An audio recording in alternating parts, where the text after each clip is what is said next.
Akkelit käyvät kiertämässä nuo töttöröt ja hakevat pallon tuolta perältä ja kuljettavat sitten tämän siniviivan tänne toiselle puolelle. Ja tänään kilpailijoina ovat otteluisännän edustajat Kimmo Kaltiala.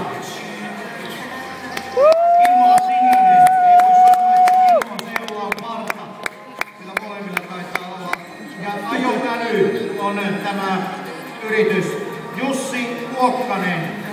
Jussi on vihreä. Menkäähän pojat tuohon siniviivalle. Köpötelkää, köpötelkää. Mielestäni erittäin oivallinen nimi, ajoäly. Sillä ajamisessa tarvitaan todellakin ihan yhtä paljon kuin teknisiä valmiuksia, niin älyä.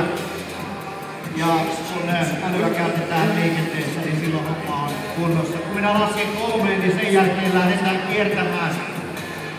Menehän Kimmo vielä lähemmäksi sitä töttöröä sieltä, kun se pitää kiertää sieltä laidan puolelta. Katsotaan, polaroivatko nämä autokoululaiset sitten tässä. Valmiina. 1, 2, 3 ja nyt lähtee. Pikkusen on toisella kitkat alla ja toisella nastat. Näyttää siltä, että on siellä ensimmäisenä ja pojat boksauttavat kevyesti siinä. Ja nyt sitten vielä kättelevät mennessään näin kohteliaasti ja vieläkö toisen kerran takaisin tullessa.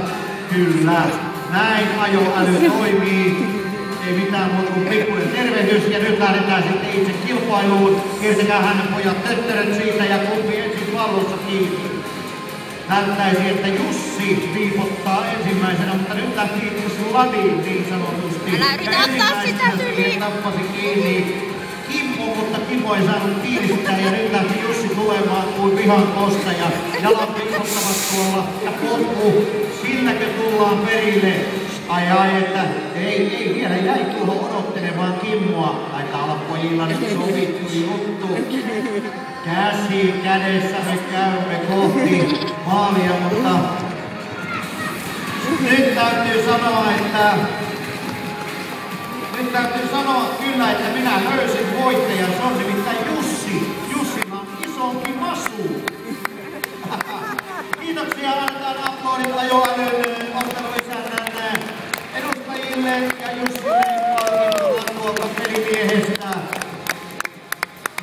Lavallinen Olvin hyvää limunaadia, joten sieltä käytte hakemassa sen. Juha, ketäs tänään introssa nähdään jälkipeleissä?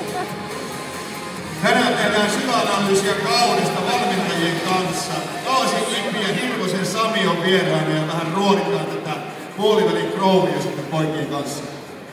Näin on, eli tänään sitten kisojen itse ottelun jälkeen tuonne introon kuuntelemaan mitä